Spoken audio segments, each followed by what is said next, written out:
একটা সময় ছিল যখন গান মানেই ছিল অপেক্ষা। এই লোহার চোঙা, ঘুরতে থাকা ডেস্ক আর একটু ধুলোয় মাখা শব্দের ভেতর লুকিয়ে থাকত আবেগ।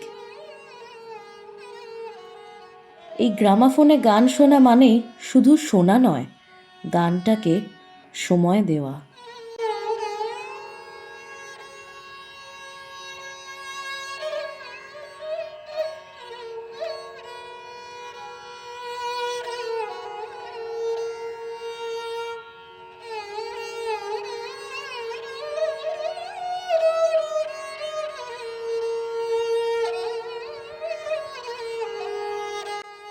এরপর এলো রেকর্ড।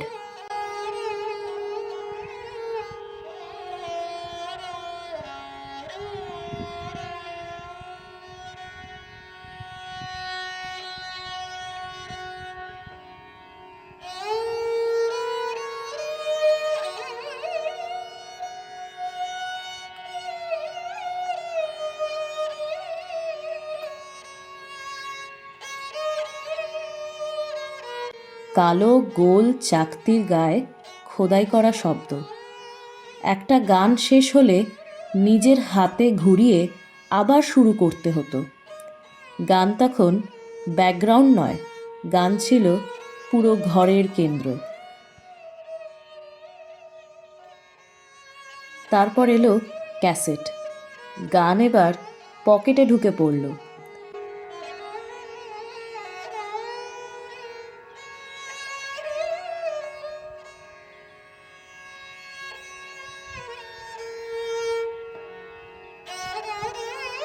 ফরওয়ার্ড রিওয়াইন্ড করতে করতে কত গান কেটে গেছে, কত আবেগ আটকে গেছে এই টেপের ভেতরে। এই সময় গান ব্যক্তিগত হয়ে উঠল। ক্যাসেটের সাথে প্রথম পরিচয় কিভাবে হয়? তখন আমি খুবই ছোট, আমার বয়স ওই বছর তিনেক হবে। একদিন হঠাৎ বাবার সাথে করে একটা বাক্স নিয়ে এসেছিলো এবং বাক্সটা খোলার সাথে সাথে খুব এক্সাইটেড হয়ে পড়েছিলাম যে ও বাবা, এই বাক্সটার ভিতর থেকে আবার কথাও মানে শোনা যায়, আবার রেডিওও শোনা যায়, সব কিছু মিলিয়ে একটা 2-in-1 টেপ রেকর্ডার ছিল সেটা, যেটা পরবর্তীকালে বুঝতে পেরেছিলাম। খুব এক্সাইটেড লাগছিল। আপনার ক্যাসেটের যুগে আপনার প্রথম সঙ্গীত শোনার স্মৃতি কী ছিল? অসম্ভব ভালো একটা স্মৃতি। তার কারণ যখন বললাম, তো প্রথম যখন বাড়িতে টেপ রেকর্ডার এসেছিল তখন তো ভীষণই ছোট, তখন তো অত কিছু বুঝতাম না, কিন্তু বাড়িতে গান বাজনা হতো এবং গান বাজানো হতো। আমার মা ভীষণই গান শুনতে ভালোবাসতেন, তো সেই সুবাদে গানটা শোনা হতো, কিন্তু বুঝে উঠতে পারতাম না। কিন্তু যখন নিজে কৈশোরে পা দিলাম, তখন যখন মান্নাদের গানগুলো বুঝতে শুরু করলাম, বিশেষ করে কাগজে লেখো নাম, তারপর সে আমার ছোট বোন, এই গানগুলো যখন শুনেছিলাম তখন মনে হয়েছিল কোথাও যেন মানে মনের কাছাকাছি একটা কিছু, মানে আরাম বোধ হয়েছিল, খুবই নস্টালজিক মনে হচ্ছিল এবং ভীষণ আনন্দ পেয়েছিলাম। আপনি প্রথম কোন অ্যালবাম বা গান ক্যাসেট টেপে শুনেছিলেন? না, ওরকমভাবে অ্যালবাম বা কিছু তো ক্যাসেটে হতো না। ক্যাসেটে যেটা হতো সেটা হচ্ছে হয়তো কিশোর কুমারের একসাথে 12টি গান হতো, বা মোহাম্মদ রফিজির একসাথে 12টা গান হতো, এবং ওই গানের যেটা প্রথম গান থাকতো সেই গান অনুযায়ী সেই ক্যাসেটের নামকরণ করা হতো। তো সেই জন্যে ওটাকে ঠিক অ্যালবাম, হ্যাঁ এখন তোমাদের প্রজন্মে তোমরা অ্যালবাম বলবে, এটা খুবই স্বাভাবিক, কিন্তু সেই সময় কিন্তু আমরা এই অ্যালবাম কথাটার সাথে একেবারেই পরিচিতি ছিল না। আপনার কি কোনো নিজের ক্যাসেট কালেকশন ছিল? হ্যাঁ ছিল। তার কারণ কিশোর কুমারের গান শুনতে আমি খুবই ভালোবাসতাম, এবং তার সাথে মান্নাদের গানও শুনতে ভীষণ ভালোবাসতাম প্যারালালি। আর আরেকজনের কথা না বললে তো অসম্পূর্ণ থেকে যায়, সে হচ্ছে আমাদের লতাজিরও প্রচুর ক্যাসেটের আমার সংগ্রহ ছিল একটা সময়। ক্যাসেট প্লেয়ার ব্যবহার করার সময় সবচেয়ে বেশি কোন ঝামেলা হতো? হ্যাঁ, সেটা হতো কি, ক্যাসেটে যে জায়গাটা ক্যাসেটে ঢোকানো হতো না, ওই নিচে একটা হেড নামক জিনিস থাকতো। এবার ওই জায়গাটা ক্লিন করতে হতো। হ্যাঁ, তার জন্য একটা স্পিরিট টাইপের জিনিস দেওয়া হতো, ওটা দিয়ে একটা ব্রাশের সাহায্যে ওটা পরিষ্কার করা হতো। এবার যদি বেশ কিছুদিন পরিষ্কার না হতো তাহলে ওই ফিতেটা না ওটার ভেতরে জড়িয়ে যেত। এবার জড়িয়ে যাওয়ার কারণে যখন আমি আমার পছন্দের গানটা শুনতে চাইছি, দেখা গেল ক্যাসেটের ফিতেটা গেছে জড়িয়ে, ব্যাস ক্যাসেটটা গেল নষ্ট হয়ে, আমার গান শোনাটাও নষ্ট হয়ে গেল, তার সাথে ভেতরটা খুব খারাপ অনুভূতি হতো আর কি তখন। সেই সময় কি পাড়ায় মিক্স টেপ বানানো একটা ট্রেন্ড ছিল? হ্যাঁ হ্যাঁ, মিক্স টেপ মানে হচ্ছে তোমরা যেটাকে বলবে তোমাদের ওই যে মিসলেনিয়াস টাইপের তোমরা গান শোনো না এখন, কিন্তু আমাদের সময় তো সেরকম ম্যাশআপ টাইপের। ম্যাশআপ, ইয়েস। এটা কিরকম ছিল বলতো, সেটা ধরো আমার কিশোর কুমারের একটা গান খুব পছন্দ, হ্যাঁ, ধরো কাগজের কিশোর কুমারের আমি নেই যে গানটা, হ্যাঁ সেই গানটা পছন্দ। আবার ওদিকে মান্না দেজির আমার ভালো লাগে হচ্ছে কাগজে লেখো নাম। তারপরে কিশোর কুমারের একটা গান, মান্না দের একটা গান, লতা মঙ্গেশকরের একটা গান, হ্যাঁ এরকমভাবে সমস্ত গানগুলো নিয়ে দেখা গেল একটা ক্যাসেটে আননা হলো, মানে ফাঁকা ক্যাসেটে কিন্তু এটা করতে হচ্ছে, ঠিক আছে। ফাঁকা ক্যাসেটে আমি আমার পছন্দের গান এবং পছন্দের শিল্পীর গানের একটা তালিকা করে যখন আমি ওটা রেকর্ডিং করিয়ে নিতাম, দেখা যাচ্ছে একটা ক্যাসেটে আননা হলো 50টা 60টা, তারও বেশি করা যেত, 90 মিনিটেরও হতো ক্যাসেট। তো তাতে কি হতো, এই একটা ক্যাসেটেই আমার মানে মনের খোরাকটা মিলে যেত, কারণ আমার সমস্ত পছন্দের গানগুলো থাকতো। এটা কিন্তু তখন হতো খুব। আচ্ছা, ক্যাসেট যুগ কি মানুষের সঙ্গীতের প্রতি আবেগ আরো গভীর করেছিল? মানে আপনার কি মতামত এই বিষয়ে? ক্যাসেট যত দিন যায় তত তো আমাদের জীবনের পরিবর্তন আসে, আর সঙ্গীতেরও পরিবর্তন আসে। আগে যেমন রেকর্ড প্লেয়ার ছিল, রেকর্ড প্লেয়ারের পর এলো ক্যাসেট, ক্যাসেটের একটা আলাদা অনুভূতি, রেকর্ড প্লেয়ারের একটা আলাদা অনুভূতি। তো সেই অনুভূতিগুলো আলাদা, মানে রেকর্ড প্লেয়ারের ক্ষেত্রে যেটা হতো, ওটা ভেঙে যাওয়ার সম্ভাবনা থাকতো, হাত থেকে পড়ে যাওয়ার একটা পসিবিলিটি থাকতো, তখন ওটা ডিস্ট্রয়েড হয়ে যেত। কিন্তু ক্যাসেটের ক্ষেত্রে তো সেটা হতো না। টাচ অ্যান্ড ফিল আমরা যেটাকে বলি আর কি, ক্যাসেটটাকে যেমন আমি শুনতে পাচ্ছি তেমনি আমি টাচ করতে পারছি, টাচ করলে একটা ফিলিংস হয়, যে কোনো জিনিস টাচ করলে একটা ফিলিংস হয়। তো সেই জায়গায় দাঁড়িয়ে তো একটা ভালো লাগা তো কাজ করে, তাই না? আর তারপর একটা বড় বদল। এখন গান আর খুঁজে বের করতে হয় না, গান নিজেই এসে যায়। একটা ক্লিক, একটা প্লেলিস্ট, হাজার হাজার গান এক মুহূর্তে।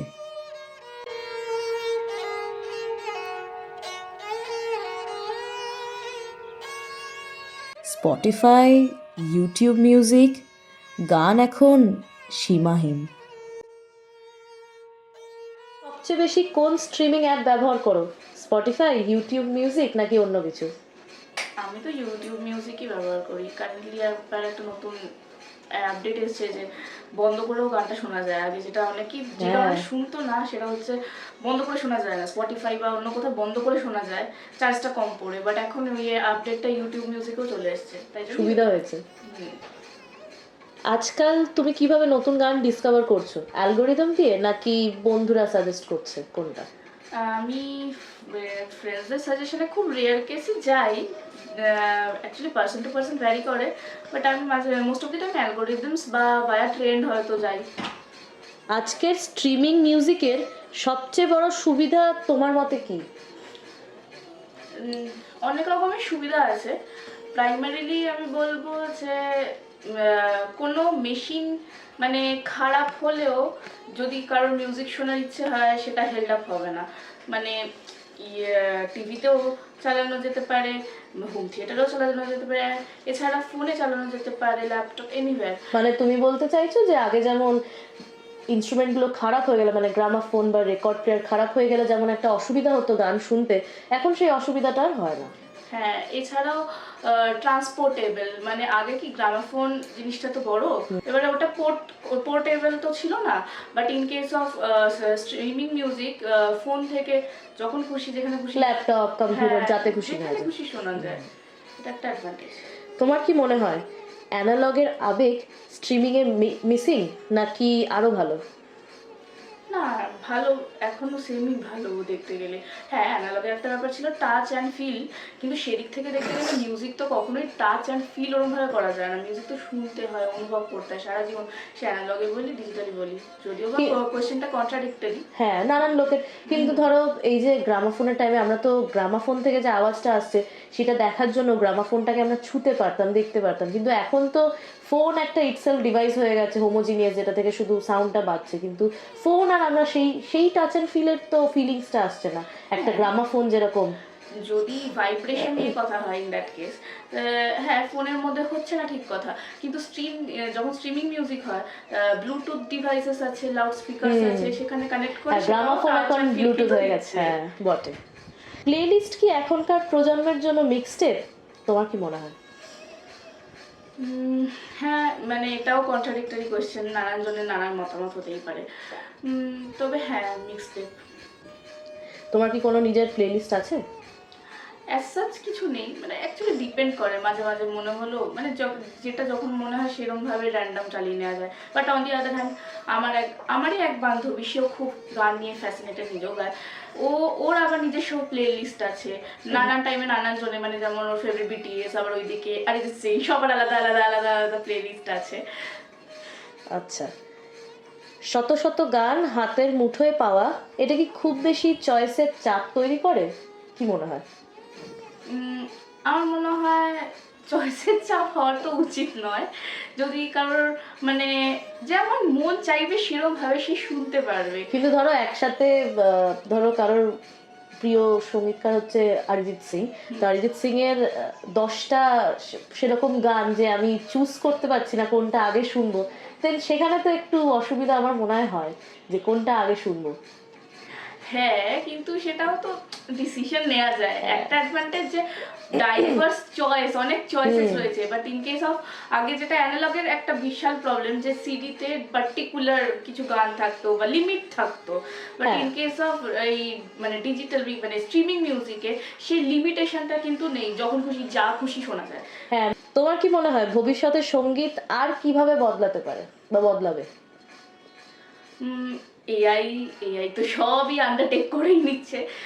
এআই তো মানে প্রপার যদি প্রম্পট দেওয়া হয়, এআই গান বানাতেও পারে, গিয়ে শুনিয়েও দিতে পারে, তো কালে দিলে সেটাই হবে হয়তো। যদি তোমাকে ক্যাসেট যুগ আর স্ট্রিমিং যুগের মধ্যে তুলনা করতে হয়, তাহলে তুমি কোনটা পছন্দ করবে আর কেন? আমি যেহেতু এই জেনারেশনের জেনজি, তো হয়তো আমি স্ট্রিমিং যুগটাকে প্রায়োরিটি দিব। কারণ ওই যেহেতু আমি পয়েন্ট আউট করলাম কিছু ব্যাপার, যে পোর্টেবল নয়, প্লাস আনলিমিটেড গান আমি শুনতে পাচ্ছি না, পার্টিকুলারসে যেতে হচ্ছে, সবসময় তো অ্যাক্সেসিবলও না। হ্যাঁ ইজিলি অ্যাকসেপ্টেবল না, এক্সপেন্ডিচার বেড়ে যাচ্ছে, সব মিলিয়ে দেখতে গেলে। আর প্লাস স্ট্রিমিং এর অ্যাডভান্টেজ হচ্ছে তুমি নিজের মতো গান শুনতে পারো, মানে এমনি কানে ইয়ারপডস গুঁজে বা ইয়ারফোন ব্লুটুথ এসব গুঁজে নিজের মতো শুনতে পারো, আবার ব্লুটুথ স্পিকার দিয়ে লোককে পাড়া প্রতিবেশীকে শুনিয়েও শুনতে পারো, up to you. But in case of যেটা অ্যানালগ মিউজিক ছিল, মানে ওই ডিভাইসগুলোতে কি হতো, ওটা পার্টিকুলার ছিল না, মানে তুমি নিজে একা শুনতে পারবে এরকম না, সব প্রাইভেট ছিল না, সবসময় বাজলে ও পাড়া প্রতিবেশীও শুনতে পারবে, ঘরে যারা আছে বাকিরাও শুনতে পারবে, এরকমই। বাট এখানে একটা চয়েসের জায়গা থাকে, হ্যাঁ ঠিক আছে আমি একা শুনতে চাইছি, বাকিরা কেউ শুনতে চাইছে না, স্টিল আমি শুনতে পারি। বাট ওই ক্ষেত্রে এই অ্যাডভান্টেজগুলো ছিল না। তো অল টুগেদার দেখতে গেলে এই স্ট্রিমিং মিউজিকই আমি প্রেফার করবো। স্ট্রিমিং কি সঙ্গীতকে খুব সহজ করে দিয়ে ওর মূল্য কমিয়ে দিয়েছে, কি মনে হয়? না, ইমোশনালি যদি কোয়েশ্চেনটা হয়ে গিয়ে থাকে, ডেফিনেটলি মূল্য কমিয়ে দেয়নি। মানে হ্যাঁ ইজিলি অ্যাক্সেসেবল হয়ে গেছে।